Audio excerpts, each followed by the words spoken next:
Good evening, race fans. Welcome to the Core Racing Network. Tonight, live coverage, round number 6 for the Core GT Season 9. And we are starting the second half of the schedule in Wisconsin here tonight. Certainly the football fans around here will flock to Green Bay, but all the race fans flock right here to Elkhart Lake, to Road America. This is a very iconic North American track here, and it's a beautiful 4-mile track. It goes through the rolling hills here, and they really use the contours and the ravines and everything here to really build and mold this track into the Elkhart Lake region. And it's certainly it's a driver's track for sure. I mean, this thing with the braking zone in a turn 5, with Speedville, the long sweeping carousel to the right. It's got a front stretch. It doesn't have a back stretch. It's got a middle stretch. It's one of the few tracks that, and maybe the only track for that matter, that dubs the second straightaway down the middle of the track, well, as the middle stretch. And two kind of distinct straightaways here are going to be some good passing opportunities into their braking zones. But braking zone in a turn 1 is kind of, kind of like your typical braking zone into a turn 1, but turn 5, as we mentioned, coming down the middle stretch there, downhill braking zone. It's certainly going to be one where you can probably just set up a camera right there and watch and wait for carnage. Carl Hamrick joined at the booth by Tyler Skosen. Tyler, no rain in the forecast here. Looked like a chance for quite a bit, about 25% chance in the area, but man, the fog has set in for sure. Yeah, it definitely has. Actually, be no issue though. These drivers will figure it out. No, I'm just kidding. Yeah, no, it'll be a tricky race here. It'll be a little bit fun. It'll be a little bit exciting for everybody that I were to imagine. But hey, Road America is a fun, little bit of a complex racetrack here, and this fog will definitely play a factor. So, I mean, Road America is one of those tracks that you've probably had a chance to get to. Whether you're an oval guy or a road guy. It's one that definitely gets utilized even in some oval schedules. Yeah, I know Xfinity comes here and things like that. So, I mean, do you have any experience here at the track? Do you have any tips or places that you don't like that you like? What do you got here for Road America? I've never run many official races here before, but I have practiced here quite a few times.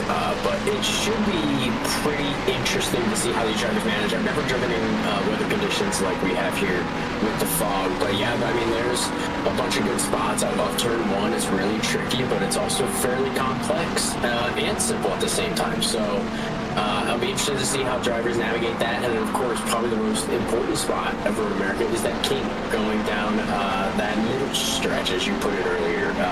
So that'll be fun to see how those drivers manage to navigate that there. But basically that last half of the racetrack there, going from the top all the way down to the right side and then coming to the start-finish line, that'll probably be the most tricky spot for these drivers. But we'll see. We'll analyze it more as we go throughout the race. These drivers just finishing up their qualifying efforts. Looks like we got 29 drivers in attendance here tonight. So just shy of the 30-plus we've been having all season long. But still a great size field out here for sure. And all the players out here in attendance. We'll take a look at the point standings as it stands coming in here. Obviously, 5 wins out of the first 5 races for the 91. Dominic Ford having just an amazing season in the 91 team there. He's got a nice size cushion both in the overall and in the Platinum Gold division. By 29 over his teammate Mason Smith, 31 over Nick Terrell in third. Silver division a lot closer. Nathan Nickerson leads the way by 4 points over Braden Carlson, 7 points over Jonathan Nominger, and we got to see Nathan out there in action last night for CSRL, making his debut and did pretty well out there. See if he can carry that momentum and have a real good week here. Bronze division leader CJ Conklin by 9 points over Tim Thompson and 10 points over Eric Martin. So those two standings are what we like to see, certainly halfway through the season. But I know for Dom, he's more than happy to be exactly where he's at right now. Can he make it 6 in a row, I guess is the question. I mean, I don't think anybody's going to doubt him. I mean, seems like he's been quick in practice and qualifying here so far, so I don't see any reason to say he won't be fast. Got a few guys that we haven't seen in the series for a little bit or much of the season so far, coming out here and maybe giving some worries to Dom Ford, as right now he is currently sitting at the top time as the timer is going to tick down to 0 for qualifying. Just waiting for all the drivers to finish up their last laps here.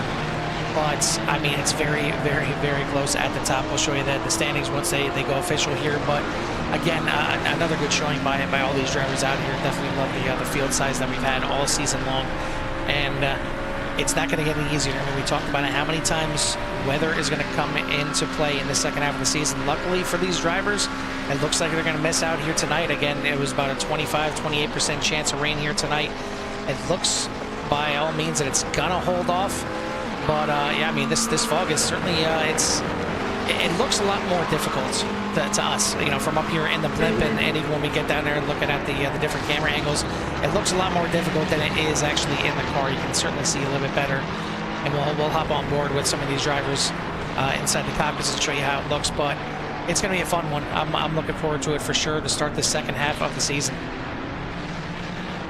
It'll be fun here, yeah. I mean, I've never driven that much in these kind of conditions before, but the good thing is, as a race car driver, the more you kind of put laps down, more time you're in the car, the less noticeable it gets. And I'm sure the drivers are going to be exactly the same for this race.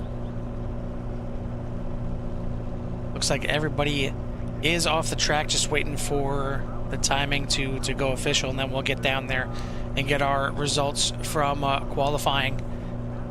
But I mean, what's it going to take? I don't think there's really any chance that these drivers will be able to catch Dom Ford in the standings at this point. But I mean, what do they got to do to kind of break the will of the 91? Just just kind of, you know, put something in his ear that, you know, hey, we're not just going to let you go 10 for 10 here this season. I mean, as you know, as another driver in the Gold Division Series, like, what would you be out there trying to do? Would you maybe, you know, try and get a little bit more aggressive on those first couple laps when you're close, or are you ever really going to get that close? Well, I mean, it's kind of tough to tell because, I mean, as a driver, we saw it last week with Jonathan Schwartz was doing a fantastic job as a rookie, and that's the thing that what he did last week is what we need to see from others, and that's continue to just put the pressure on Dom Ford, maybe force him into a mistake. He doesn't seem like he makes very many of those, but do everything he can. Make it seem like you're just as fast as him. Make him think he's got to be faster than he wants to. Maybe he'll overstep a little bit, but it's all about patience, all about taking your time, you know, hitting your marks, making the corners well, don't overshoot any of them, and eventually it'll come to you. You'll figure it out. I'm surprised at how long it's actually taken to go official here. Not sure if there's some issues in the timing scoring towers, but should be official here in just a minute here. I mean, it's been 3 minutes past now. Yeah, apparently it looks like now, maybe, possibly, it looks like everybody is done. They're all off the track. Everybody's in pit lane, and now there we go. Now it's finally official. There we go. And we can get to take a look at our qualifying results here tonight. And as I mentioned, it's just a wee bit close at the top of the boards. Dominique Ford with a 204.303. He is going to start from the pole, but James Pierce, you see, only 0.02 of a second off in second place. Ricky Renner, Mason Smith, Dave Tilford, Jack Peterson, and Michael Brock going to round out your 7-car gold division. In the silver division, it is going to be John Nobinger on top of the boards, Justin Kirby, Nathan Nickerson, Dane Simpson, Alan Gullison, Braden Carlson, Jimmy Covert, and Brandon Domingue for your 8-car silver field. In the bronze, it is going to be James Molyneux again on the pole. It's just, can he get through the first lap is really the question. He's kind of been bit by the first lap bug last couple of weeks. CJ Conklin, your points leader, starting second. John Crane, Jesse Francisco, Josh Betts, Alex Jaspers, Tim Thompson, Terry Jansen going to round out the 8 cars in the bronze division. And then your rookies are going to be Jonathan Schwartz back out in action, and he's actually qualified 5th overall. Jake Jackson, Evan Stewart, Graham Connolly, Jaden Porter, and Alex Hamrick are going to be your rookies here tonight in the field. And again, 29 cars set to take the green flag here tonight. And we are ready to send it down to the grid and Take a look at these beautiful cars as they'll take their pace lap around here. Going to be a full pace lap, and you see it's, you know, once you get down here to track level, it's certainly a little bit less foggy. But I mean, since the start of this session, the fog has been setting in and kind of sinking down there. So we'll see if it gets worse throughout the night here. But the pace car is going to start rolling out here, and the field is going to follow them on by. And man, there's I don't know what it is about. Maybe it's because of the different makes and models out there, different manufacturers, and seeing the different shapes of cars and things like that. But just seeing all these cars out here, it's a beautiful sight. Yeah, it absolutely is. And I mean, just looking at it from this angle is going to be something that I want to bring up here when you ask, you know, what's it going to take here today? I mean, just look at this front stretch. I mean, these cars are really big. It really makes that front stretch seem more narrow than it really is. I mean, it's still a very wide straightaway, especially into turn one here, because you get a little bit of runoff room, but you don't want to go that wide, because then it's going to kill your exit here in turn one and leading into that right-hander coming up right here. So, yeah, I mean, looks great. Big entry field like we had last time, just short of that 30 mark like you brought up here, but still looking good. Can't wait for it. I think we're going to have ourselves a good race. This is the aforementioned middle stretch here, coming out of turn number 3, heading on down to turn number 5. The couple little kinks in the straightaway here on the middle stretch are considered turn number 4, and then this is where, again, I think you can just set up a camera, you can set up a lawn chair and just kind of watch the action here. You don't get an idea of how much downhill you're coming down there in the braking zone. As soon as you kind of crest that hill is when you're starting to brake all the way down to the bottom here through turn number 5.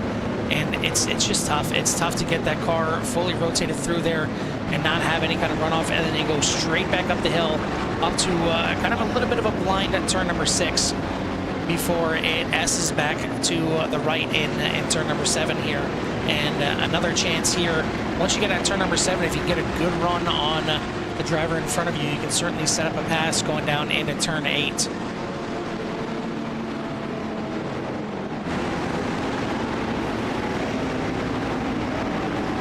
Some of the drivers decided to drive inside the pace car there, which I'm just waiting for the day when they make that thing actually mean something out there. And then they're gonna have no clue, and they're just gonna run into it, get unnecessary front end damage. Believe me, I thought of that plenty of times. This is the turn 9 and turn 10, which make up the famous Speedville, and it is just how much speed you can keep in that car going all the way around at that long sweeping right-hand corner. And then you get into the section that Tyler mentioned, the kink. This is just a small little corner right here. Nothing too crazy, but it's on the edge of being full power through there, and depending on how you take it, you may be able to hold full throttle there. It may take a little bit of a blip, but you get off that gas just the wrong way, that back end's going to step out, and you stay in the gas too much, you're going to go out there and you're going to find yourself driving straight through that DRS sign right there in front of you. It's sketchy. This is what's considered the backstretch, even though it's got 3 or 4 different straights in it and a couple kinks. And then you get into Canada corner right here. Certainly another passing opportunity if you can dive it down the inside and be brave into here before you head in through the final couple chicanes here through turn 13. And then through the final corner right here. Pit road going to be on your right-hand side just as you start coming up the hill to the start-finish line. But that's exactly what we're going to be doing here right now. We are getting ready for some green flag action here. 1 hour on the clock for the drivers here in the Core GT Series. Marty's got that green flag in hand. The pace car is where he needs to be, in pit lane. And we await the wave of the green flag. We are racing here at Road America. Watch out here for turn 1. This is what I'm a little worried for. I mean, it's going to be a close corner. They're all going to be side by side. Be careful.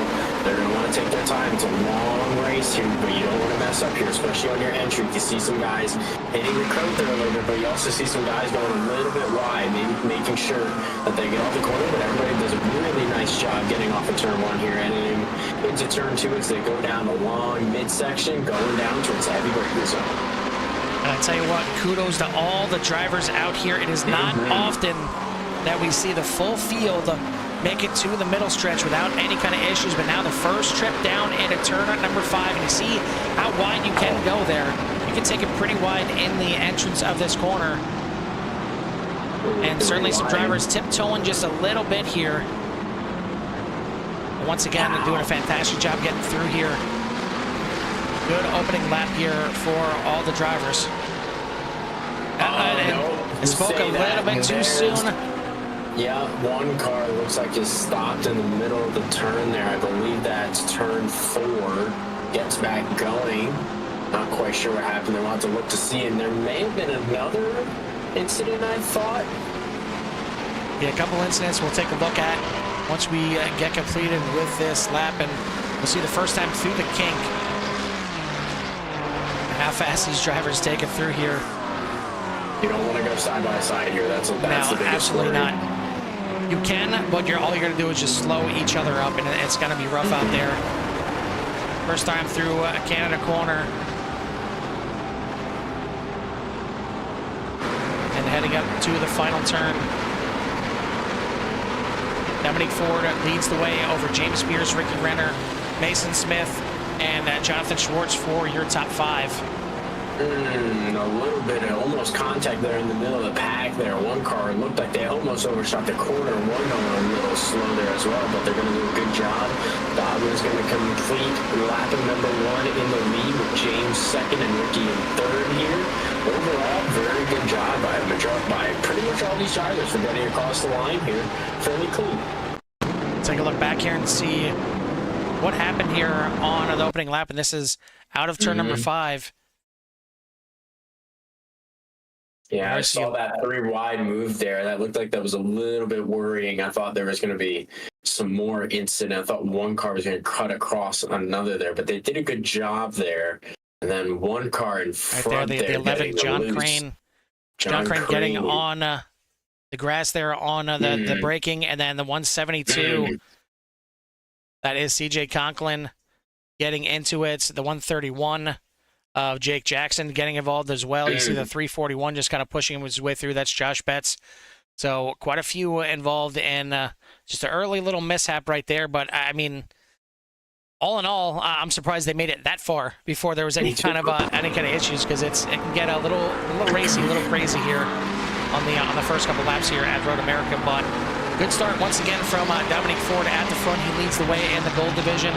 The silver division led right now by John Nomier. Got a little bit of a lead there on Nathan Nickerson, Justin Kirby, and Dane Simpson, Alan Gullison for your top 5 for silver.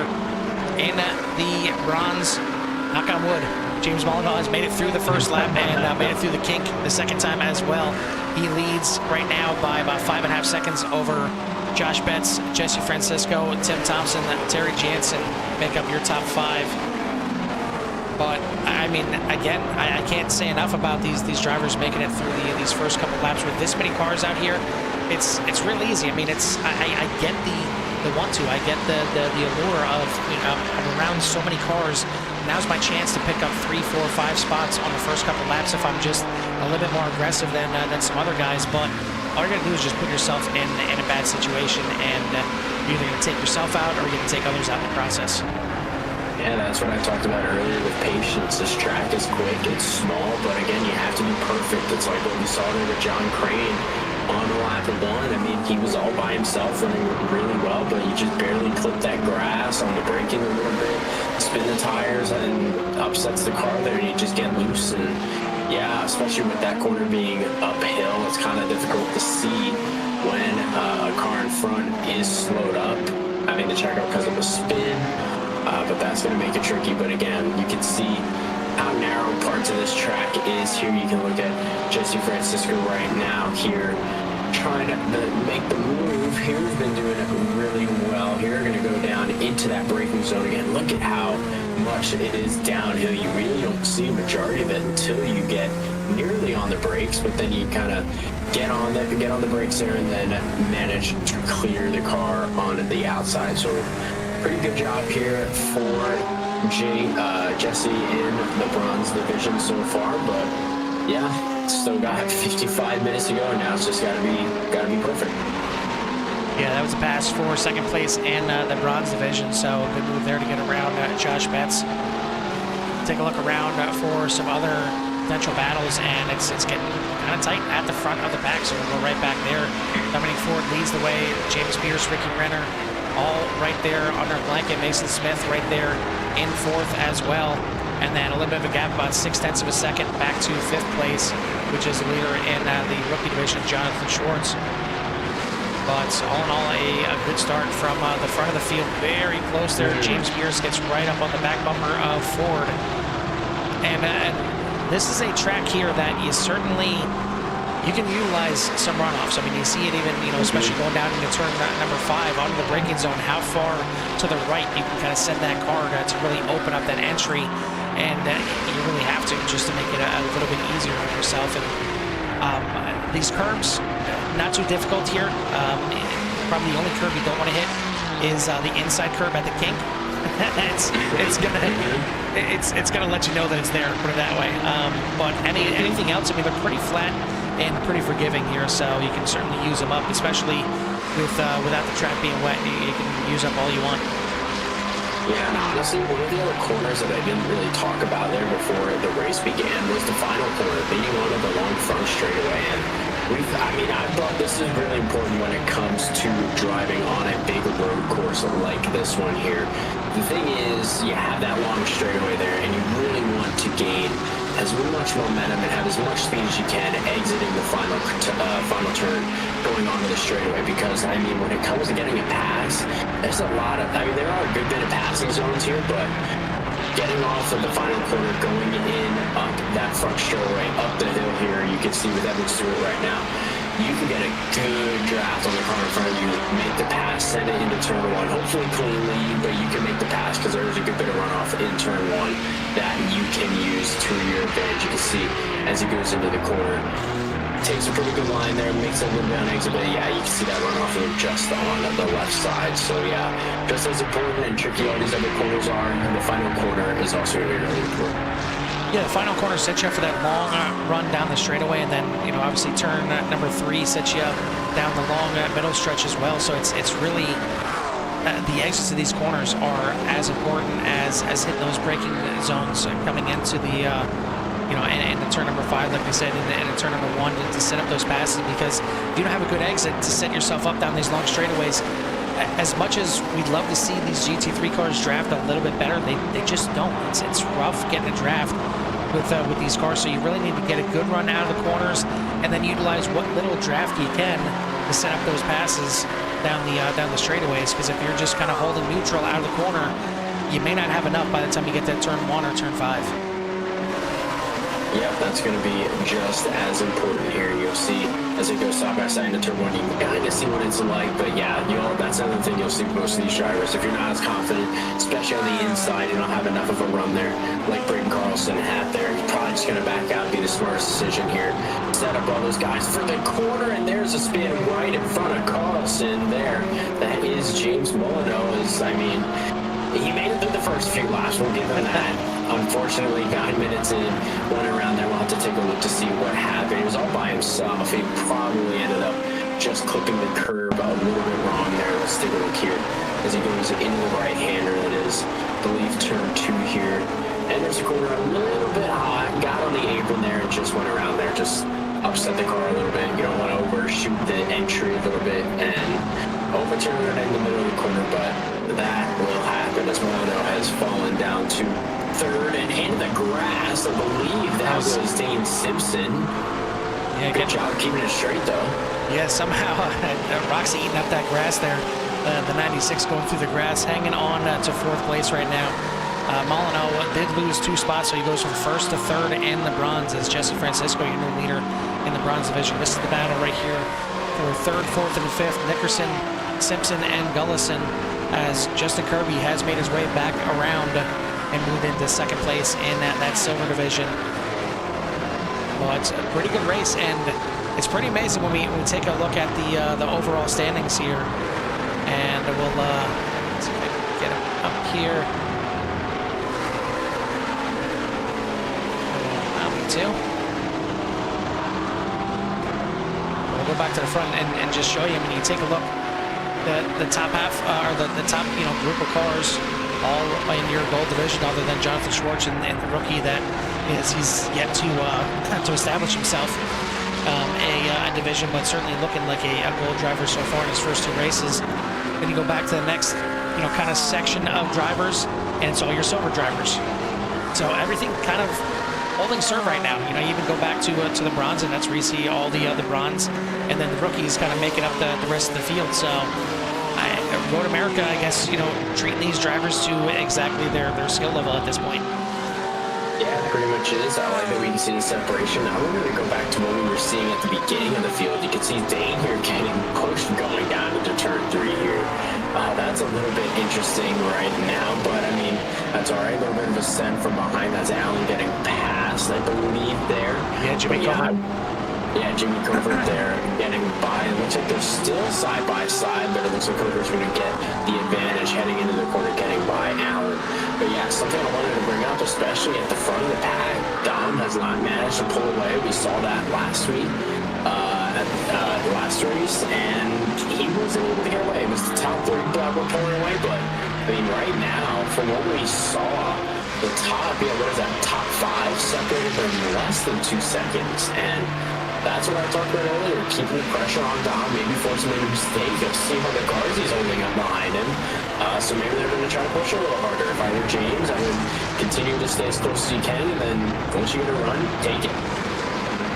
Yeah, James right on the back bumper, and we kind of expected this at the beginning of the season. We expected to see James Pierce get up here and maybe battle Dom a little bit for a few of these races. Unfortunately, James not in attendance for a bunch of this season, but we see him now out in action and certainly harrying the 91 here a little bit. But we've also seen Dom kind of go into conserve mode and try and save an extra lap of fuel or just save his tires a little bit.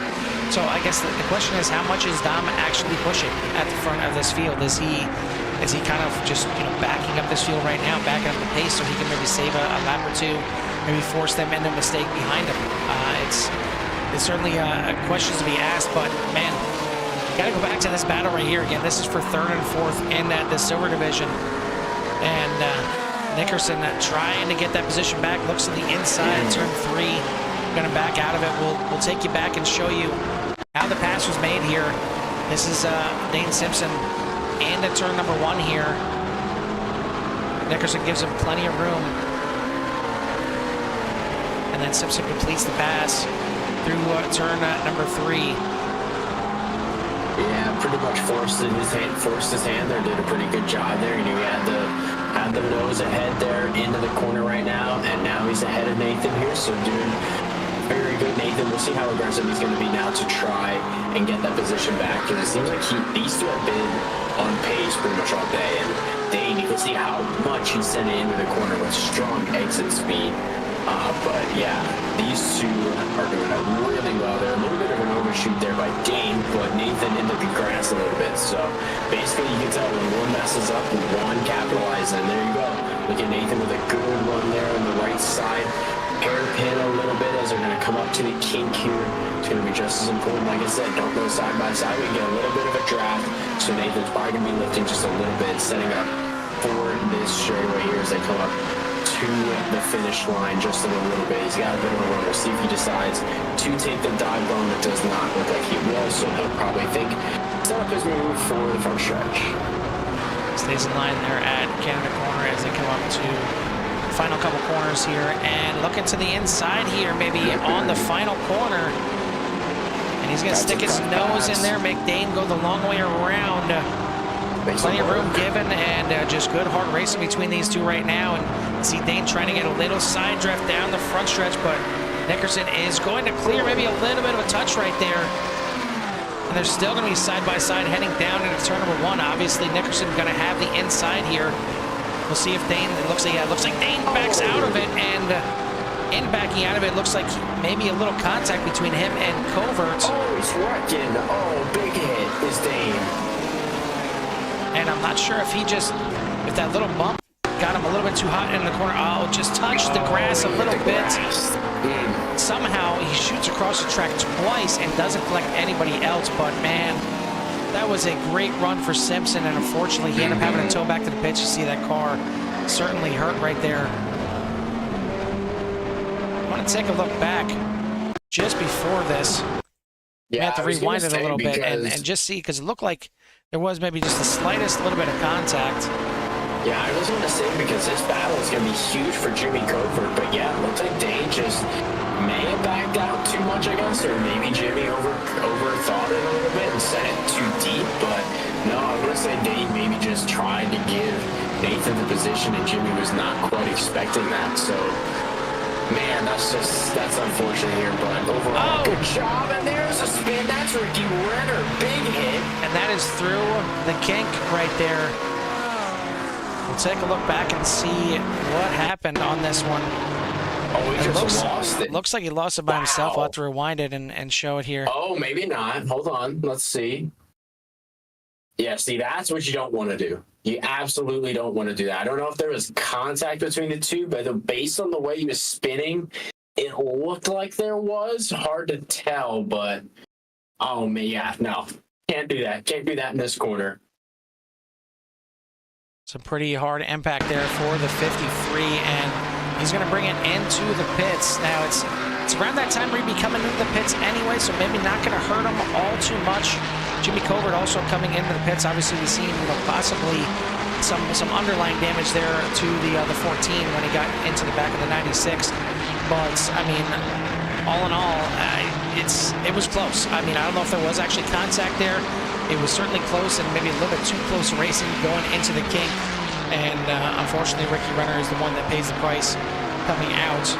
But as it stands right now, Dominic Ford leads the way. James Pierce right behind him still. Mason Smith in third. Jonathan Schwartz is now in fourth place. Michael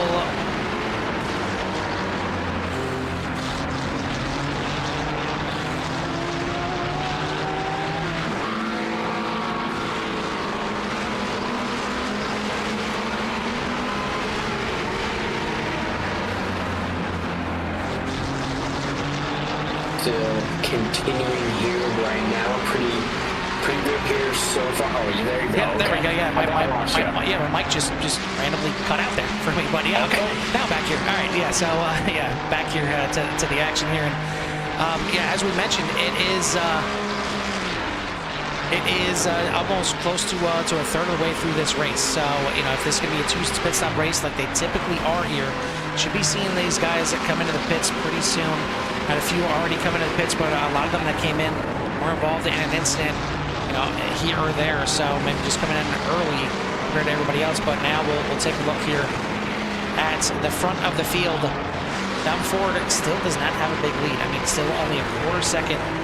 But again, how much is he just kind of holding off and maybe just working this pace in his own favor? All the top guys going to go on by one more time and not come into the pits, but Jack Peterson going to come in from 6th place as he's going to bring in the 122 for his first service.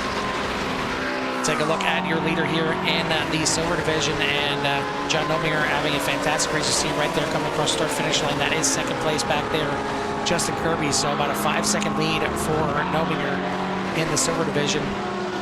And at the bronze, Francisco is your leader as Josh Betts is a good ways back, about 7 seconds back here. Well, it's actually getting me all kinds of confused here. It's all over the place right now. 8 seconds back is what he is. It's SDK kind of jumping all over the place. But 8-second lead for Jesse Francisco here in the bronze, as quite a few more drivers coming into the pits this time. Continuing to run here, yeah. You mentioned about Dom saving here. I'm not going to say he's saving quite a lot, because I would imagine if he was, the 3rd and 4th place cars of Mason and Jonathan Schwartz would be getting really close. I mean, they're hanging there, so I'd imagine Dom is doing just a little bit of a save. I mean, like we've seen with previous races, he tends to run maybe just a lap or two longer than most of the guys do around him. So yeah, I would imagine that he's pretty much doing the same strategy here. So then it's just going to be all about pit road timing. You know, who's going to get on and off pit road the cleanest. Obviously, it's a clean shot going on the pit road, but you don't want to be speeding it. You're going to be going fast. So don't want to under or overestimate that here, but you can see Mason's starting to get a little bit closer here now as well here. So is Dom continuing to save a little bit more than he was before now? So interesting to see right here, but we hit the 20-minute mark, less than 40 minutes to go here. Should be seeing these pit stops soon as Dom into the grass a little bit. There's a mistake, and as Mason's going to come to pit road, but that's going to be a huge benefit for James Pierce. That's going to be the closest he's ever been to try to make a move, but he's going to choose to push Dom.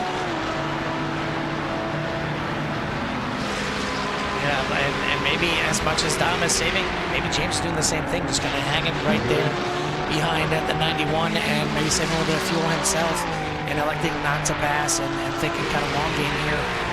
Certainly, so far it's working out. He's not losing any ground. Still 0.3 of a second separating your top two. And then Jonathan Schwartz right there as well, less than a second behind James Pierce.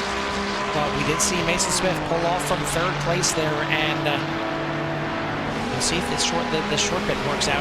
We take a look at the lap times based on where they're at. Jonathan Schwartz running his fast lap of the race that last lap, so the tire's not exactly falling off here at Road America, and even your top guys, not that far off of their top time. So I don't think the fall off is too big that maybe the short pit isn't going to play as much of a part here tonight, but we'll certainly take a look and see where Mason is going to come out. And really, I mean, if it's anything like last night in the CSRL race at Fuji Speedway, it's really just where you come out in the traffic. The traffic is going to play a big part here tonight. You see it's kind of, for the most part, all in one spot there on the track, which is fine. It's good if you're kind of mid-pack and you come in the pits, you'll come out in clean air. But you're one of those leaders like Mason Smith. We'll take a look at where he is on the track right now, and you see, luckily, a lot of the guys in front of him deciding to come into the pits and give him a little bit of free air, as he's currently kind of out there on his own and leading this little bit of pack right now. So maybe not hurt too much by this short pit, but I'm sure we'll see the leaders come in either this time or next time by. And yeah, there you go, top three right into the pits. Yeah, interesting. That's the first time in a while that I've seen someone pit with Dom here. I'm surprised he wasn't able to stretch it just a little bit longer, but maybe not needing to worry about it. So now it's all about the pit stop here. You can see Mason going down the straightaway, going up, coming to the final few corners. But now, as they come down pit road here, it is Dom, and then James, and then Jonathan Schwartz. Here's Mason here, coming up as well in the last few corners. We'll see where he runs. You can see most of the leaders are at the end of pit road, so for Mason to get the lead, he's going to need to be pretty close. He's going to be exiting the final corner now. And now there he goes. Oh, big mistake by the 6 out of the final corner. He's going to turn it right back into pit lane. No, he's going to stay out. Looks like the car is running well enough to stay out there, but Michael Brock is going to now take over that top spot. But you see the leaders have come out of the pits. The top 3 back out there. Dominique Ford, James Pierce, Jonathan Schwartz, still 1, 2, 3. It's like we didn't miss anything. They came into the pits, came back out, and nothing's changed. Still very close at the front, and not much to speak of it, but Mason Smith taking a hard impact on the front there, falls from what was third place, goes into the pits, and now comes back out looking like he was going to be right around that same spot, but mistake on the final corner, trying to get everything out of it, drops him all the way back to 7th place in the Pro Class, 9th place overall. Yeah, and I was going to say that's tough, because outside of Dom winning every race here, Mason's the only other driver who's top 5 in every other race, so that's going to be a tough loss there. Obviously, there's still a lot of race to go here. You never know, he could still make up the ground because he's got a fast car, but he's got that damage, so that's going to really affect him this run if he chooses not to pit. And it seems like he's still got the speed here. It didn't seem like it was the worst hit in the world. Thankfully, it was at the tire barriers and not the concrete walls, so a little bit of a break there, but the car is definitely probably going to suffer a little bit here. I'll have to see that replay once again to see exactly what happened to him, but his chances of winning this race pretty much have gone up in smoke. Take a look at it one more time. It looks like he just catches You can grass. see, you saw right before he did hit the grass, he was a little bit sideways, and that last bit of contact into the grass definitely is basically his finishing move there. Yeah, he just cooked it a little bit too much there, tried to get too much on exit, a little bit of throttle, too early, just tough deal, unfortunate. Take a look at your top running silver division driver, and he's running in 7th place overall, and that's John Nobinger, as he's got a sizable 5-second lead over Justin Kirby in the silver division. But he's got Ricky Renner, gold driver, looking to make the pass for the overall position and make his way up and battle some more gold drivers. We'll see how the battle goes into turn number 1. Nobinger going to hold on, gives him a little bit of room on that inside. But a good battle here between a silver driver and a gold driver. Yeah, pretty good, but I mean, it's been interesting that we've seen mistakes out of these gold drivers today. We saw Ricky get loose, spin it out after the kink, and now obviously with Mason there getting sideways and getting into the wall. So you think that worries some of the drivers, especially around a little bit. You obviously don't want to get into mistakes, but obviously when something like that happens, it just gets into the back of your head a little bit. You know, you worry, oh, I don't want to do it. I got to be a little bit careful here and just, yeah. But, I mean, most of the drivers who are fun, I mean, do a pretty good job, finish well here, obviously with Dom leading right now. James only 3/10 behind, and Michael Brock right now, P3 here in the gold division right now on the podium. Really good job here. Jack Peterson in P4, Nick Tilford in P5. So great runs for these guys. Lead even closer now, only a 1/10 of a second separating the top 2 as they head down the backstretch towards Canada Corner. And again, it looks like Pierce just content hanging behind the 91 and waiting for him to maybe make a mistake. But I don't know if we got to send word to him or send word to his crew. Dolphins make too many mistakes. It's going to have to be a pass on James' own collision. But either way, it's a good race up here. Top 3 separated by 0.8 of a second. And that's Tom Ford, James Pierce, and Jonathan Schwartz. Rounding out the rest of the top 10, you got Michael Brock, Jack Peterson, Dave Tilford, John Nobinger, Ricky Renner, Mason Smith, and Justin Kirby for your overall top 10. Leaders in the division being Don Ford, John Nobinger, and Jesse Francisco. Good run here, but now there's something else that I want to point out here as we look at these leaders with Dom and James in 1st and 2nd. What does the rookie Jonathan Schwartz think about this? Because I don't know if you could say he's necessarily faster than these guys, but he's able to keep pace, obviously, and you think with James not passing Dom at this moment, he's had opportunities to, but chooses to stay behind here. Does Jonathan get a little bit, is he getting eager to try and get a pass done? I mean, he's been close, especially right before the pit stop. He was right on James Pierce's bumper trying to make some moves, but I mean, they're 2 different cars here, so what will Jonathan do? Does he, try to picture pass? Where does he think the best place is going to be for it here? He's got some time here. Obviously, there's still just a little bit over half the race to go here and still another pit stop. So he's got time, but when does he start to get aggressive will be the question.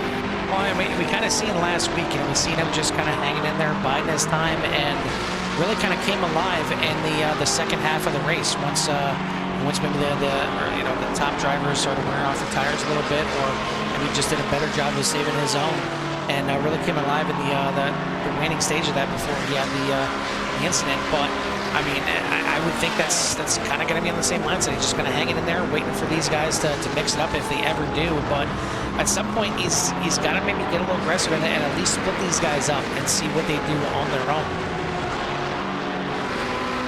Yeah, we'll see what they try to do here. Obviously, they got like a live car, which is pretty good as well. Let's take a look here. Here's Jimmy Perver right now running P4 in the silver division. He's got Nathan there just in front of him right now for the podium in the silver division right now. They got quite a bit of gap between themselves and the John Nobinger right now, just over over 11 seconds, nearly 12 seconds right now. But these guys continuing battle. They've been near each other pretty much all race as well. Here's Jack Peterson now moving into the third spot in the gold division. A little bit loose there off of turn 1 there, but good move there to get by Michael Brock so far. And good run here. This is, I have to look at the stats real quick to see what Jack Peterson's best finish is, but right now, running really, really strong here early. Cross over into the second half of the race and coming to the end of the 30th minute here. So I think it's about time that we listen to all of these beautiful sounding engines here in the Core GT series and turn up the engines and give everyone out there in Sierra Nation a little love to hear it.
sights and sounds of the Core GT Series as Ricky Renner just makes the pass on Dave Tilford and now comes into the pits as he's going to make his second pit stop here.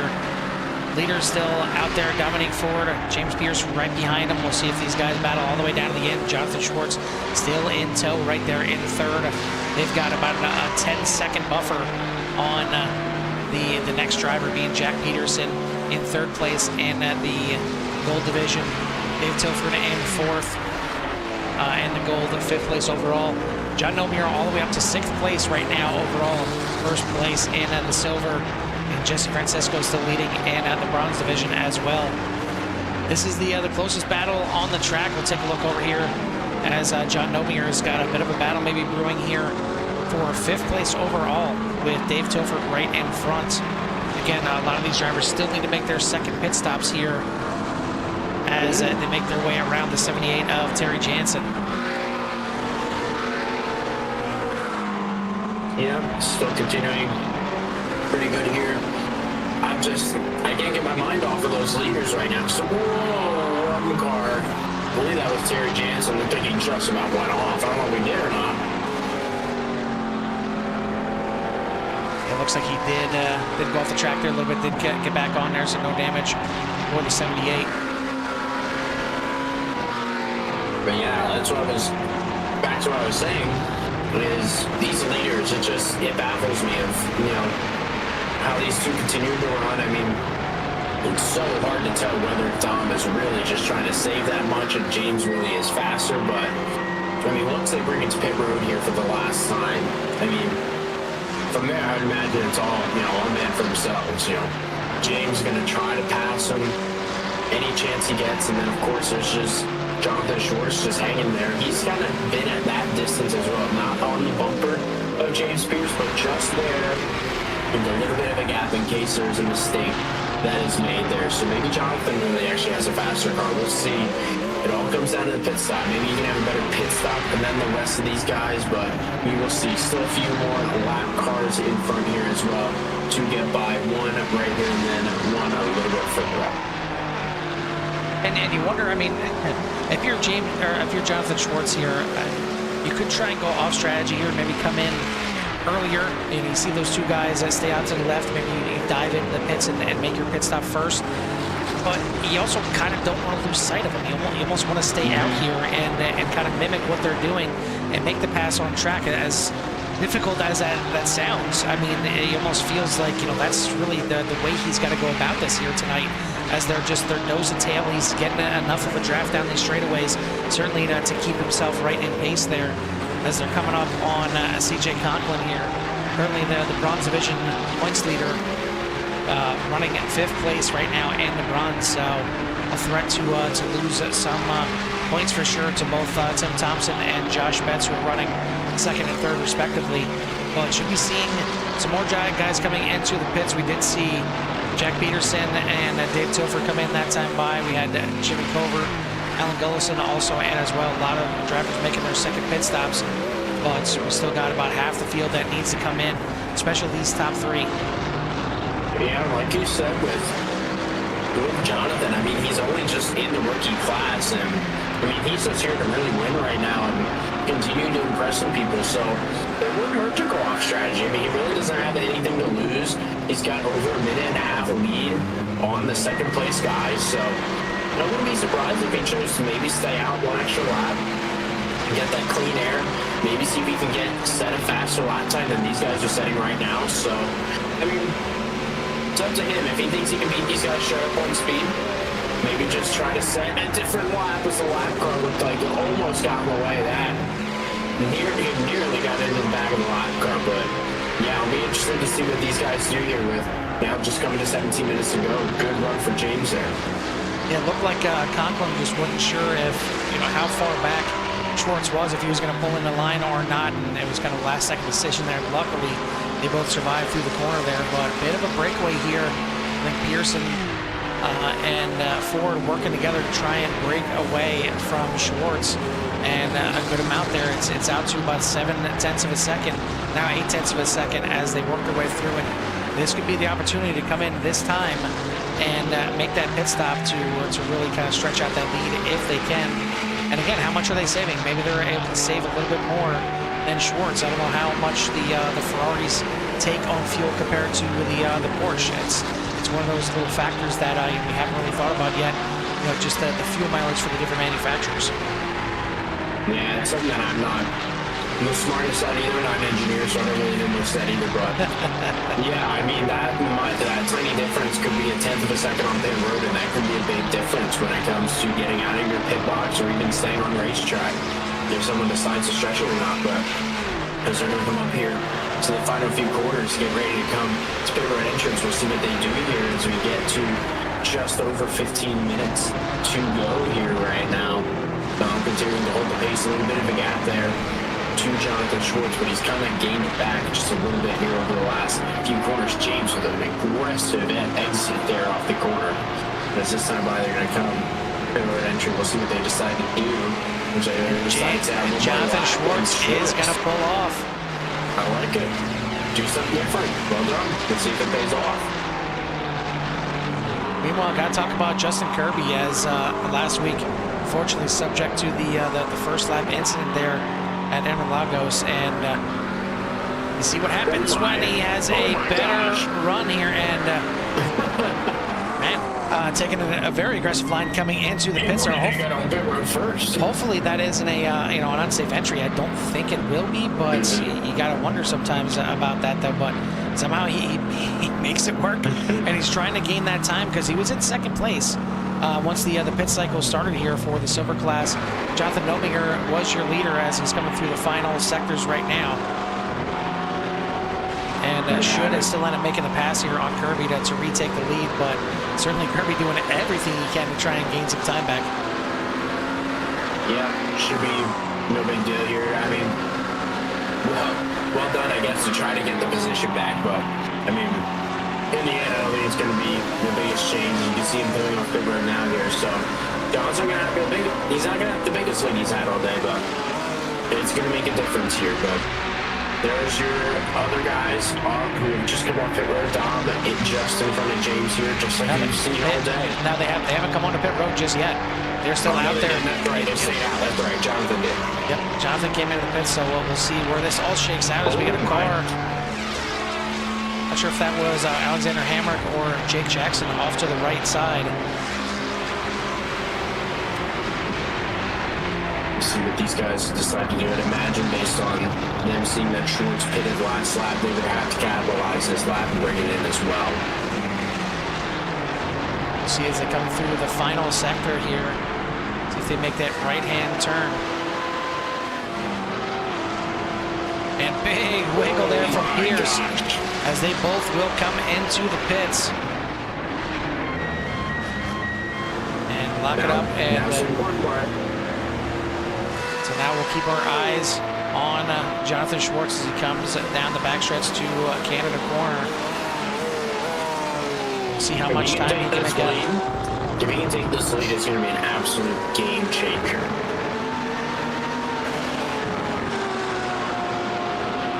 I don't know if he's going to be quite at the lead. Just now getting to their pit stalls as Schwartz is through the final corner.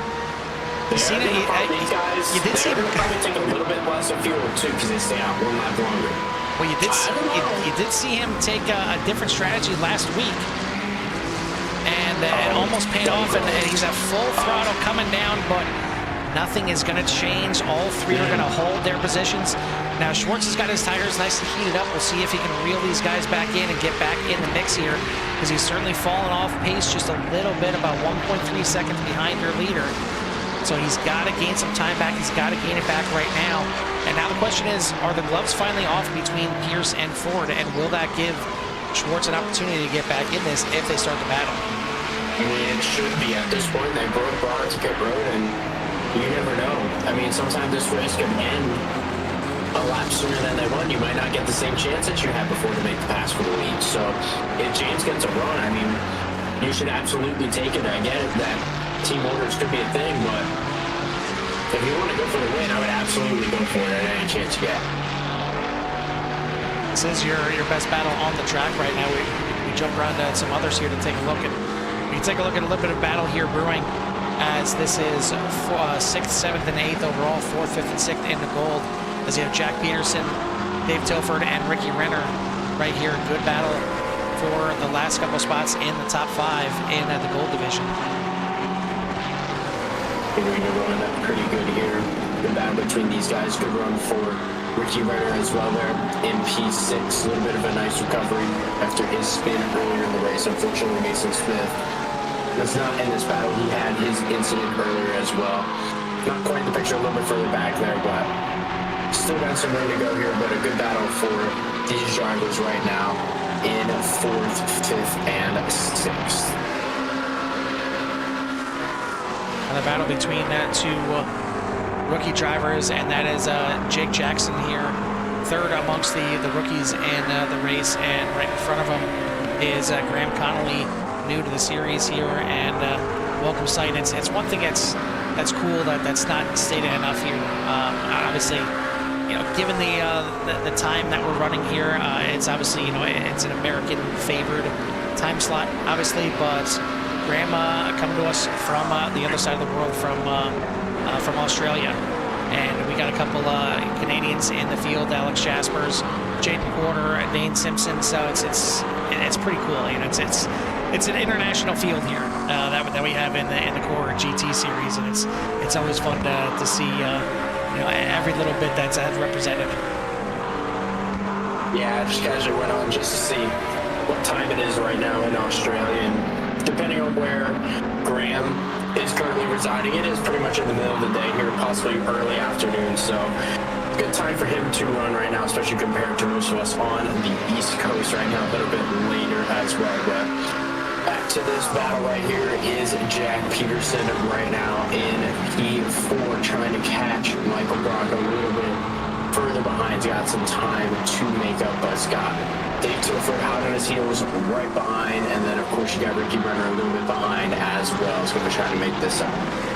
Well, what's going to be interesting here is the man that's leading this pack is not a gold driver. This is the silver division leader, John Nobinger, in 5th place overall right now. So of course he wants to hang on to this. You know, obviously pride takes precedence here, and he wants to get that top 5 overall. It's a cool thing to do, but goes a bit wide here. Not sure if, looks like that might have been by design. He is going to tuck it back in here.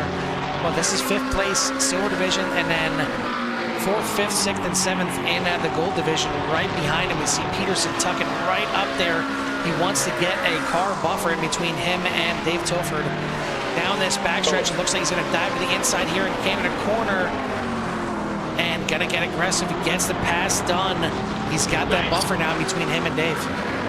Yeah, that's exactly what you need to do. Exactly. Of course, John tried to hold him off. I mean, not much he could do there. It's just another fast race car that was trying to pass him. It looks like he's going to try to get back there. Now he's going to try to get Niggs off the corner, but a little bit sideways. Now he's got a lot more cars behind. They're going to try to get past here. He's got a big line here to get by. Might lose a little bit more spots here coming up, but still no threat when it comes to leading of the silver division. Of course, you know, just lost some positions in the overall running order a little bit. From behind, Ricky Renner tried to make a move there as well, but not quite going to work. But Peterson not able to pull away quite right away here over John Nobinger. He's going to try to send it a little bit on entry there. It's going to suffer on exit once again here. So the battle ain't over. Less than 8 minutes to go here at Road America right now. Battle for the lead continues to stay strong. Meanwhile, the battle for 3rd in the gold class as well as overall continues to stay pretty strong. And here's Mason back into the fight. Yeah, don't look now, but Mason Smith into the mix here as Dave Tilford makes the move on John Nobinger. He will make the pass. Ricky Renner now going to look to try and make the pass as well, going up into turn number 6. Going to get to the inside, get the elbows out here a little bit as he wants to get up there and battle with his other gold division members, but John Nobinger going to hold strong, and Ricky Renner still going to be out there, still battling down into turn number 8. Ricky going to try and send it in there again, a little bump Oh, look at this. The crossover from Mason Smith almost worked. He tried to get to the outside of Ricky based on that check up there trying to get by John, but he's going to try to set him up here to get by the kink, but a good run here for Mason as well.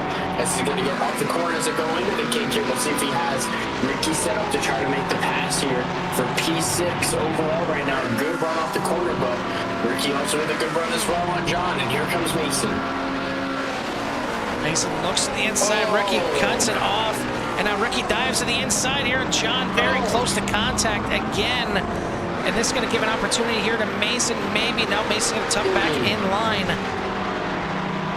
Nobinger, Renner, and Smith all in line here. But only Renner and Smith are doing the battling for the position as first place in the silver right in front here. John Nobinger. The other two have checked out. Jack Peterson, Dave Tilford in their own little battle right here in front of them. But now Ricky Renner looks like he's going to pull out again, try and make that pass into turn one. It's going to be a tough pass. Yeah, he decides to lift a little bit, but that's going to give a good run to Mason. He was able to go as fast as he wanted there through turn one. Set up Ricky through the exit a little bit, but he's going to send it a little bit deep here. So Mason doesn't try to do a little bit of a dive bomb, but now they're going to come up here into turn number three, get the long downhill straightaway here. Mason's got a good run. He's going to be pretty close here. He's going to have a chance to decide to do a dive bomb. He's going to swing to the right side of Ricky Renner, but you got John there. He's going to be covering both lanes. So where's he going to go? Ricky's going to do a big send on the inside. Mason tries to get the runoff, not quite going to get there. He's going to lose a good bit of ground to Ricky, but now they're going to file him behind John Nobinger once again here. No change for position among those guys, but here's Jack Peterson once again here, continuing to hold off Dave Tilford in P4.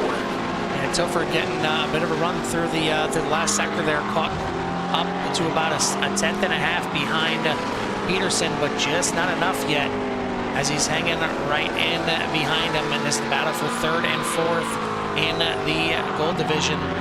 Your lead right now is still the same. Dominique Ford and James Pierce leading the way right now. And it's very, very interesting to see what's going to happen here, because it's coming down to the final couple laps. They've shaken off Jonathan Schwartz. He's fallen back there about 2 seconds behind in this battle. And we took a look at Barney. It is not 1 lap to go yet. Most likely 2 laps to go. It's very close. It should be 2 laps to go as they cross the line. They're right about at the end of the 55th minute here in this race. But we'll go back to the battle here, and Ricky Renner has finally made it past John Nobinger. We'll take a look back here and see how that pass was made, as again it wasn't easy. Now this is the battle a little bit earlier. This is how it was made here on lap number 26. Yeah, I mean, it's the dive bomb there. Big set there. It looked like John also lifted, but you can see how much he set in the corner, went into the gravel just a little bit. Mason was side by side with John, almost got by, but now that Mason has the car between him and Ricky, he's got to make this pass really quick if he wants to get back up into P6 right here in the gold class. He's got a good run on John. Not going to give him much room. He's going to swing to the left side here. Probably going to make it a big send here as they go downhill onto the left-hander here.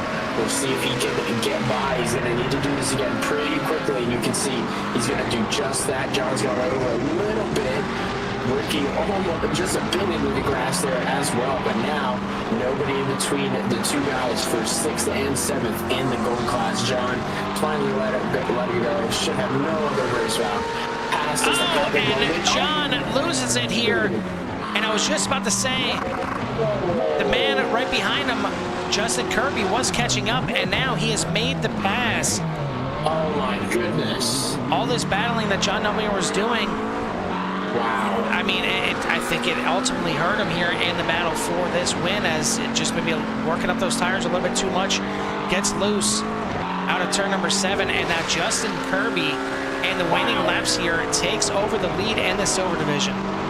Unbelievable. Just like that, it can change so fast. And man, I was just going to say, I mean, it's not like that he got by. He didn't even have to push it. He had a little bit of a gap over Justin Kirby, but there was no need to really get it going that much. But unfortunate for John, who's basically dominated the silver division all day, as just going to hand it over to Justin Kirby as this battle between these two drivers, Ricky Renner, Mason Smith, really good right now as Ricky's going to bring it down pit road. Is he short on fuel? I'm wondering if it's either short on fuel or maybe he's got a drive-through penalty for too many incidents.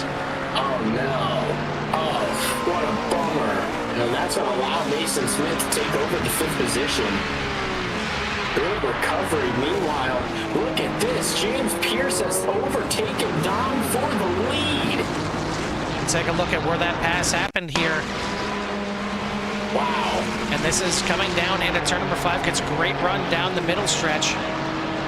And he's got the line into turn number 5. Dom tries to get a little draft and maybe take a little switcheroo, but not going to happen. So James Pierce is your new leader out here. And, I mean, if you're Dom, of course, you want to keep the streak alive. You want to keep the win streak alive here. It's at 5 for the season. But, you know, in the grand scheme of things, you don't really have much that you need to worry about. I mean, the championship is all but locked up already halfway through the season. So I guess maybe that, you know, allows him to kind of let his hair down a little bit. We'll see if he can run back down Pierce. But I'll tell you what, we haven't seen Dom stretch out like Pierce has right now, as Pierce is out to 0.3 of a second lead. I don't think he's worried about holding up the pace at all. He's trying to get this thing done and should be coming to see the white flag this time by. How about that? What a job by James. I mean, played it clean all day, just being nice and calm, taking his time, running behind his teammate, running pretty good. We'll see if Dom has anything left for these guys. Oh my goodness, I thought Jonathan was going to bring it down pit road, but yes, there's Barney waving the white flag. 1 lap to go. Dom's going to have a little bit more chance here, but we got the lap car right here just in front of James. Hopefully lets all the leaders by, no problem. That's not going to be what James wants to see. He's going to hope for clean traffic, nobody in front of him. He's going to see if he makes the move. He's not quite going to get there. Could this be big for Dom? No, he finally is going to get by the lap car. Dom had to slow up a little bit on exit to not have a contact, but that's going to allow Jonathan Schwartz to get a little bit closer. Battle for P2 continues to stay strong, but we'll see if Dom has anything left. And Schwartz back into the mix of this thing, so if Ford gets a little feisty with Pierce, this thing could be back on for Schwartz. 3 cars once again under 0.8 of a second, but it is Pierce at the front, Ford and Schwartz for your top 3. Looking back a little bit further in the pack, we got another battle here as John Nominger briefly lost the position there as he's had a rough couple laps here. Lost first, lost second, but now he gains it back over Braden Carlson. We'll get back to the front Oh, here goes Jonathan. We've got all kinds of action going on here in turn number 8. This is around Speedville here, and Schwartz is on the outside. He's going to get squeezed out by Ford. I don't think either of them want to go too wide through the kink, but here is Ford catching up to Pierce, and they're going to be side by side down the backstretch. Down Ford got a major run out of the corner. And Schwartz dives to the inside. What a battle here coming down to the end. Both drivers giving plenty of room to each other. Pierce squeezes out Schwartz just a little bit. Does he have anything for Dom in the final corner? Tries to brake late. And now gets the crossover. Contact. Schwartz is going to get by as Dom Ford is out of fuel. Your winner here at Road America, Jonathan Schwartz.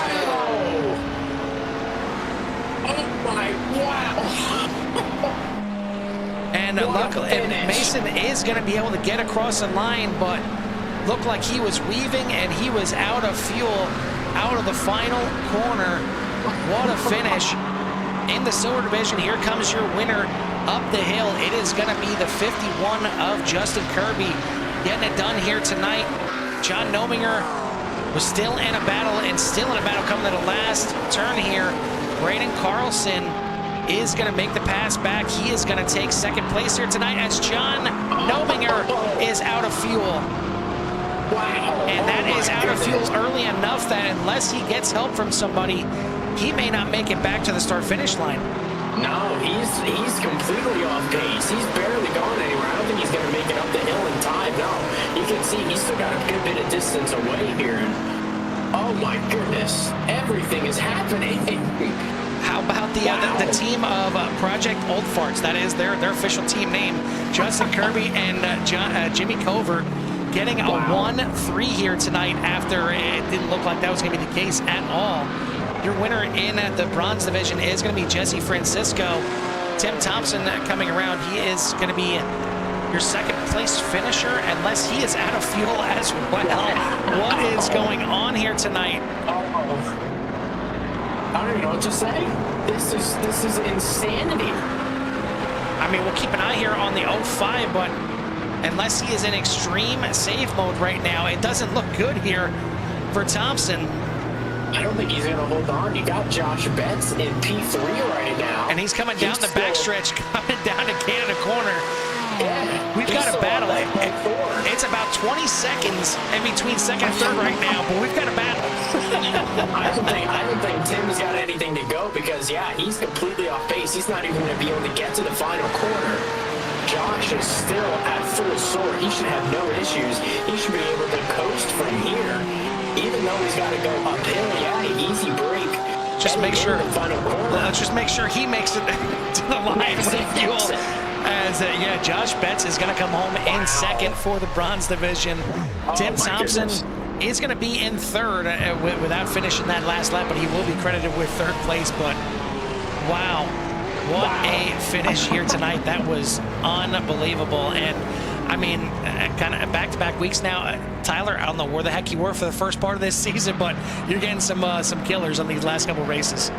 Hey, maybe I'm the good luck charm all of a sudden. I'll take that if that's the case overall, but wow, what a heck of a two-race stretch I've had since I've been back. This has been incredible. I didn't think there was going to be any worry about fuel in this race as we finish, but man, I gotta give the props to Jonathan Schwartz. What a job. I'm pretty sure, am I right that he led how many laps today? Like 1 or 2, maybe? Yeah, we got to take a look right at the end there and see what was going on. There was a couple of incidents there. Well, we'll try to find the white flag here if I can. There's been every button that I don't want to hit, but let's see here.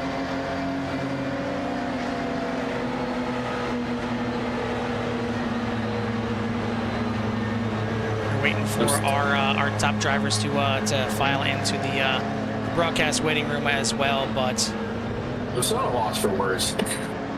What a finish here, and this is what we missed here. This was going down into turn number 8. Wow.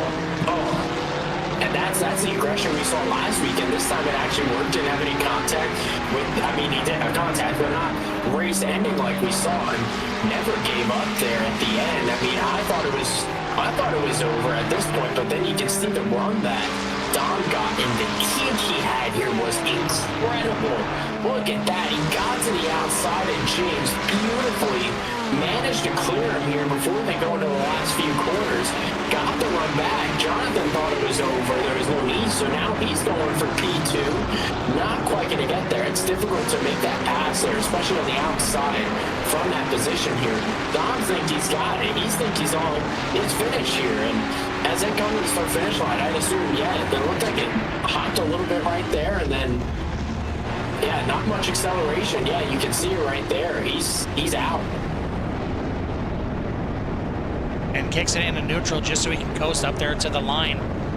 What an epic finish here tonight. I mean, you know, we had plenty of racing all throughout this race here, but I mean, it was well worth the hour wait to find out what this finish was going to be. I mean, wow. And in just about every division, it came down to the last couple laps here, and it was absolutely epic here to finish this thing out. Let's take a look at our final race results here. And in the gold division, it is going to be... what? That's showing. Oh, no, that's gold. Okay, wait now. It's race results, but I'm wondering, because I see James Pierce down there in 5th. That is race results. I'm wondering if he had too many incident points on that last lap and may have dropped him down there. So possibly Dominique Ford may have gotten another division win here in the gold. Jack Peterson is credited with 2nd. Dave Tilford, Mason Smith, then James Pierce for the top 5. Ricky Renner, Michael Brock for the 7-car gold division. And at the silver, it is going to be Justin Kirby taking the win, Braden Carlson, Jimmy Covert, Alan Gullison, Nathan Nickerson, Brandon DeBing. John Nobinger dropped down to 7th place, so he might have been in the same situation. Maybe have had a penalty at the end, drops way down to 7th. And then Dane Simpson for the 8-car silver division. And the bronze, it's Jesse Francisco taking home the win. Josh Betts with a heroic last lap pass on Tim Thompson. That's again the longest last lap of his life. Well, I mean, he just ran him down. He had the pace on that last lap compared to Tim Thompson, but unfortunately for Tim, finishing in 3rd place here tonight. Alex Jasper, CJ Conklin, James Molyneux, John Crane, and Terry Jansen that make up the bronze division. In the rookie division, Jonathan Schwartz, not only the winner of all the rookies, but winner of the entire event here tonight. Jake Jackson in 2nd, Graham Connolly, Jaden Porter, Alexander Hamrick, and Evan Stewart for your 6 cars and the rookie division. But whew, what a finish here! This was pretty epic, and we'll start bringing our drivers in here for their interviews as soon as we can get them. Looks like we're still waiting on quite a few. Race control scoring has ended. So we're just gonna go ahead and bring them up on our own. They want to be up here or not, they're getting brought in here. All right, so we will start. We'll go back to front here, and we're gonna start with our bronze division winner here tonight, and that is Jesse Francisco. And Jesse, welcome to the booth here. Welcome to the top step of the podium here and the bronze division. Talk us through this race. I mean, it looked like a fun one to be out there. This is it's a fun track to drive if you can handle it, but it's not for the weak-minded here. I mean, you need to be paying attention at all times here, and you do enough here to come home as the bronze division winner. Yeah, first win in bronze. That's pretty cool. Fuel mileage. That's kind of what it came down to. Pretty much everywhere. Kind of noticed early on that it's going to be tight to make your pit stops work and still not have to fuel save too much. Kind of got lucky with a little bit of that and just focusing on running the clean race. But yeah, it definitely feels good to be on the top step in bronze. That's cool. So I mean, it was pretty much all back and forth back there in the bronze for quite some time. And I know Molyneux had the pole once again here tonight, but he kind of just hung in there. Not too many incidents that we've seen from the back of the field, and it's got to feel just, I guess, take us through the mindset on that first lap. That's really what it comes down to. The first lap with 28, 29 cars out there, it's not often that the entire field makes it to the middle stretch here at Road America without somebody going off or somebody having... I think turn 5 got a little scary for me, but again, just keeping her straight, that's a big key, and then just kind of run your race from there and try to stay on track, which is pretty much how it went. Well, it worked out pretty well for you here tonight, so congrats on the win here in the bronze division. Who do you want to give a shout out to or thanks to? Big thanks to my guys at the UNOHE Motorsports team. I really appreciate their help, just morally and as a driver, it helps me out just a ton. I really appreciate them. Thanks, you guys. Here, Jesse, I have a quick question for you. Yeah. What is more pressure filled, running at the top step of the podium in the bronze in this race, or 24 Hours of Daytona? And you can answer yes. Well, it depends on how tired I am in Daytona. That's with what it comes your down teammate. to. You know? How about that? Does that add pressure to it?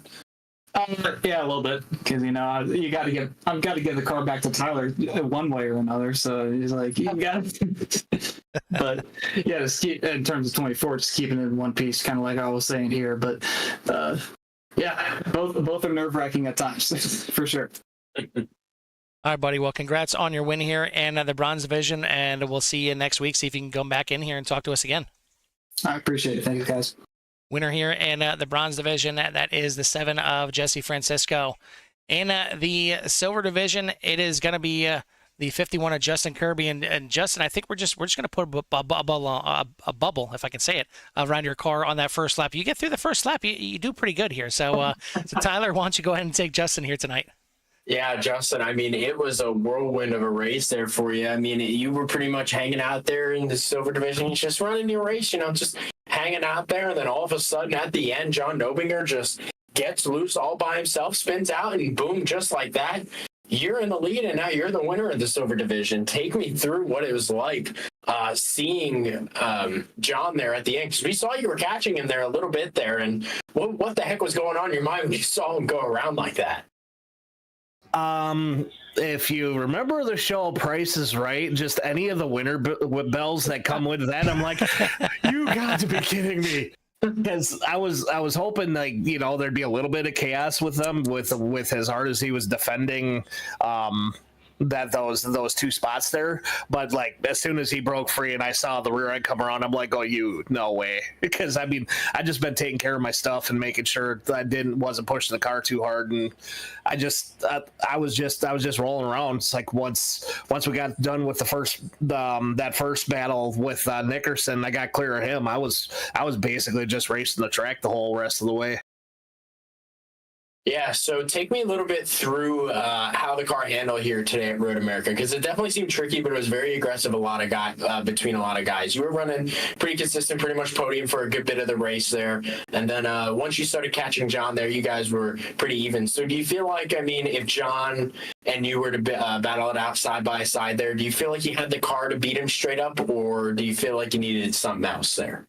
It'd be really hard because this is a pretty good defending racetrack where it's like somebody can hold somebody else off for quite some time, even if there is a tire advantage there. So it would have been interesting. I don't think I would have got there, but it would have been close. And it was this thing is the McLaren here is really good. I mean, the McLaren's good everywhere this build, so it's really good on low fuel. So it's like once you got some laps on the tires and whatnot, it was stuck pretty good. And all I had and I've got a lot of laps here, which is half the battle most of the time. So I just got comfortable and just kind of was doing my own thing, not trying to stay within myself, and good things happened. Well, Justin, it was a very good race for you there, winning in the silver division. Any quick shout-out you'd like to give here before we let you go celebrate the win? There's a saying hi to guys, Black Magic, my brother Brent, and those guys having fun running with them. Carl, you guys here at Core putting on the shows that you do almost on a daily basis. It's been a lot of fun on the roadside here, just kind of getting my chops back a little bit. But I ain't gonna be a world beater. But hey, nights like this, it's good. Hey, listen, and Jimmy too. Can't forget Jimmy. Project Goldfart's getting 2 out of the top 3 spots here. I mean, you got to give a shout out to your teammate. Oh yeah, hi Jimmy. I'm sorry, Mandy. I didn't. Somebody pay him off, please. Okay. Well, good run for you there, Justin. Congrats on the win there in the silver division, and we'll catch you next week. All right, thanks, boys. I'll see you next week. That is your winner here in the silver division, the 51 of Justin Kirby. Now we'll take you to the top 3 overall, and third place is indeed going to be the 122 of Jack Peterson as a last lap penalty on James Pierce at 238 is going to relegate you up there. And Jack, you had a pretty good race overall, and a heck of a battle between 3, 4, 5 years there in the last couple laps, and including the leader at the time in the silver division, John Nobinger. I mean, last couple laps, how much were you stressing that and trying to make that pass and get clear of Dave Tilford, which ultimately never really happened?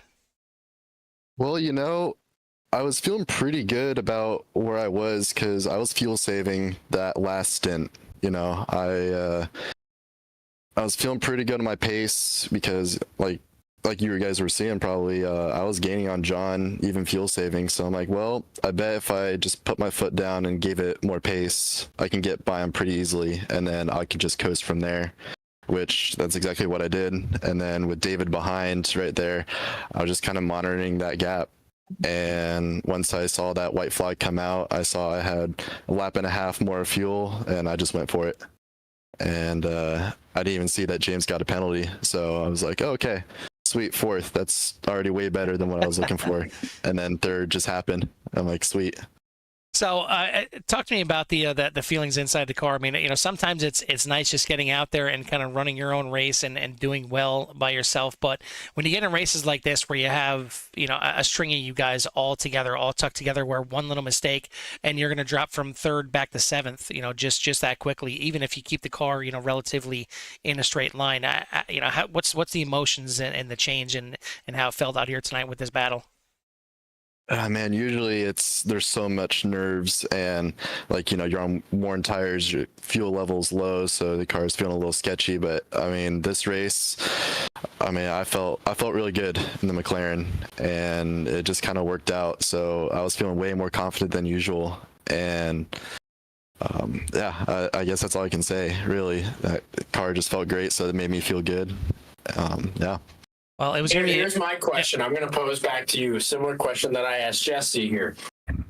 Mr. Peterson, what's more stressful based on what you were just describing here? The finish of this race, finishing P2, or running 24 hours of Spa in the rain with me as your teammate? Well, I would have to say Spa in the rain, not with you as my teammate. There was no stress about that. Hey, we're in the trust tree. We're in the trust tree here. You can say what you need to say. It's okay. No, seriously. I mean, I know you're a good driver, Tyler, but no, like driving in the rain though, I mean, that's a whole different level. You have to be way more on top of your game because, like you were saying, Carl, is one little slip up. I mean, you won't even drop down to seventh. You can end up in the wall and then end up last. So you have to really be on your game. So being in the dry at this track, it helped a lot. Well, either way, it was going to be a good run for you here tonight, but you get a little gift of the podium here tonight as well. So congrats on the third place. Who do you give a shout out to or thanks to?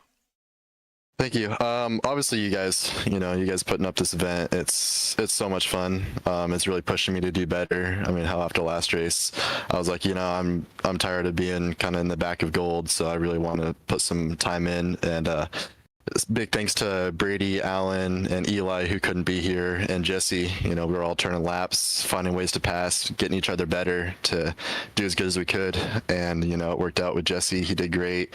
Brady did awesome. Alan did top 10. I mean, it really showed tonight. So I want to thank those guys at big time.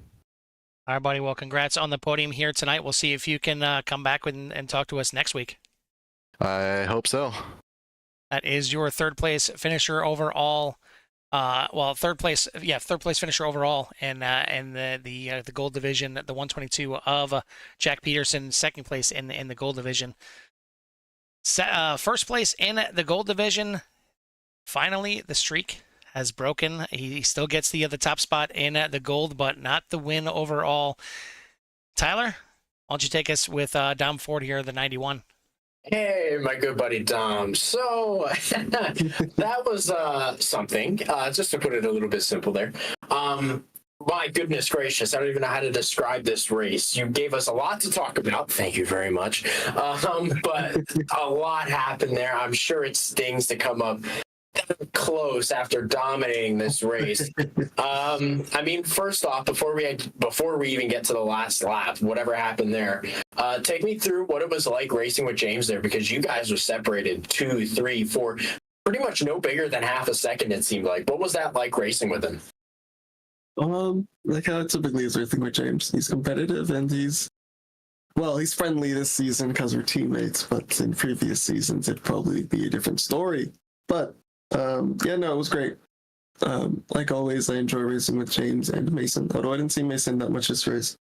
I still got a pleasure of the race with James. But yeah, it was great. Yeah, so I mean, now I guess we'll go ahead and fast forward to that last lap, because I mean, from what we were looking at in the booth, and obviously once the last pit stop came by, we didn't think there were any issues with fuel. I'm sure you probably we're thinking different, obviously driving in the car. So did you know you were going to be that close on fuel? And I mean, I guess it's a two-part question. One, did you know you were that close on fuel? And two, take me through just that whole last lap, because there was at least 100 passes between three of you. Yeah. Well, one, yes, I did know that I intentionally underfueled the car, thinking that we were going to go one last lap, which almost did by 0.01 of a lap. So we did go 29, and in between then I had been lifting and saving, and John was doing the same, and me, I told James, I was like, well, I need to save because there's no way I'm going to make it now that we're not going an extra lap. And then fast forwarding to the end of that lap, I lifted a little bit, and then John, I guess, thought that was the opportunity to send it. He said that he didn't mean to do that, or I braked earlier, but I don't know. His steering inputs kind of moved a little bit before my brake lights were on, but we went through the corner. Then I don't know if James got a meatball or if it was a 4X is what cost him the race, but either way, he did get a 4X, and then he did get a black flag, which really sucks for him. I didn't really care about winning this race. I was in the front and I was leading, but I wasn't really worried about whether I lost or not. I mean, getting a podium is still okay, so I don't really mind. I just don't like losing in a manner of that way. So it sucks, but I had no problem in finishing and wherever I finished, because hopefully we can take a look back and see if we can get some Stewart rectifications on the podium finishes, but we'll see.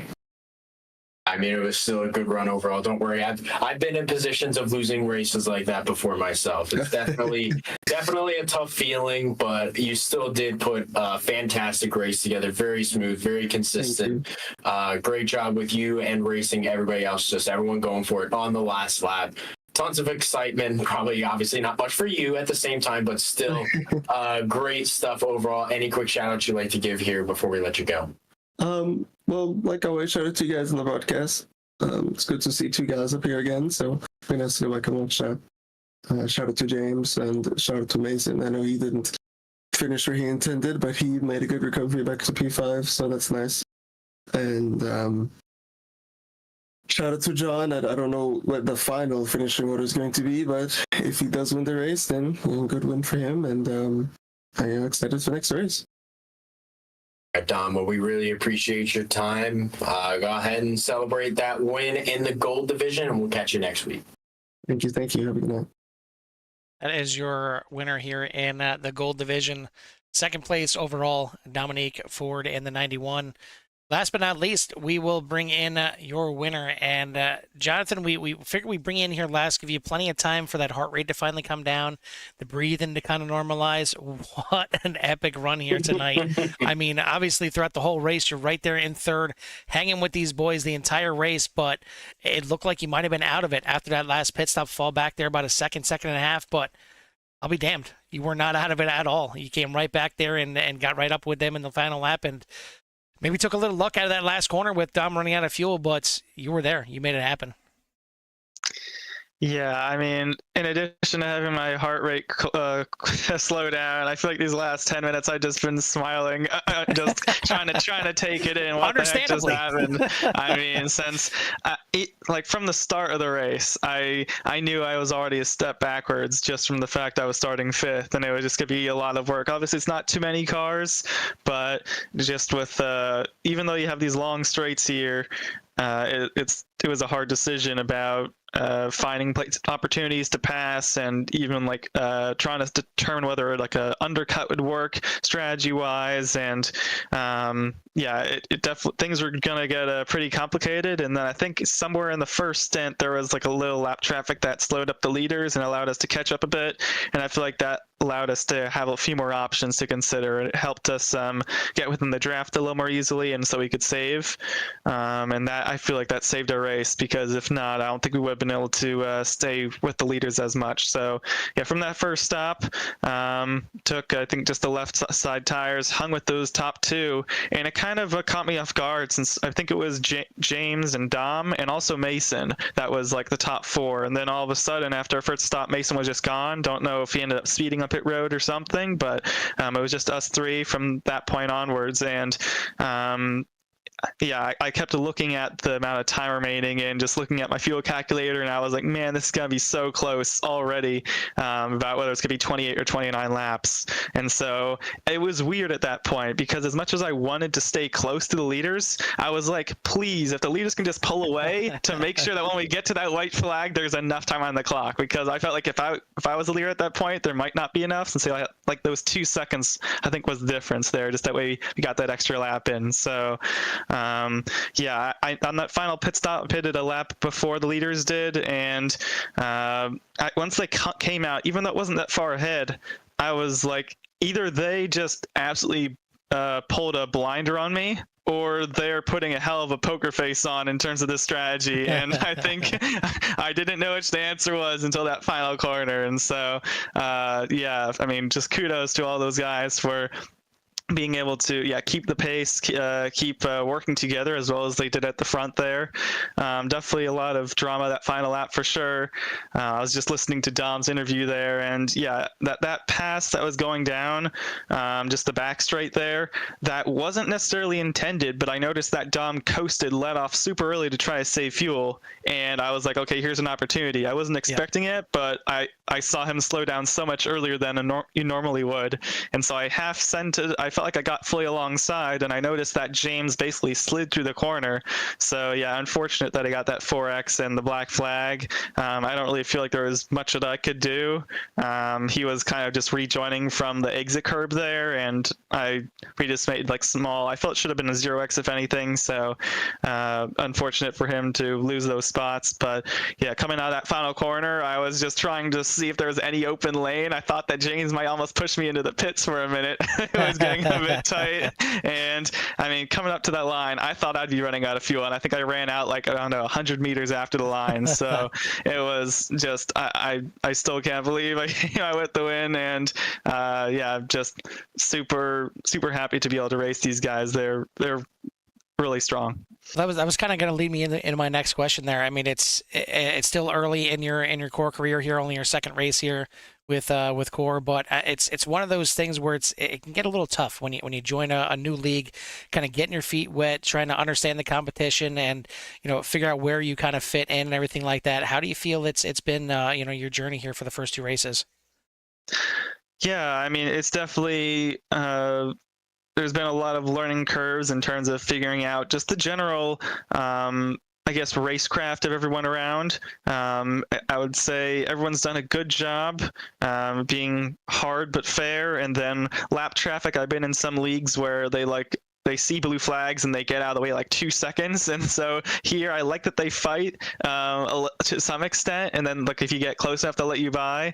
And so that is definitely, it was giving me some scary moments occasionally. But yeah, I would say definitely just trying to get a handle on the different tracks that are on the schedule. So obviously some are better for me, some are not as good. So just gotta recognize how strong everyone is. That way I have to really bring my best every week, especially in qualifying. So definitely looking forward to the upcoming weeks, and yeah, happy to get the win here.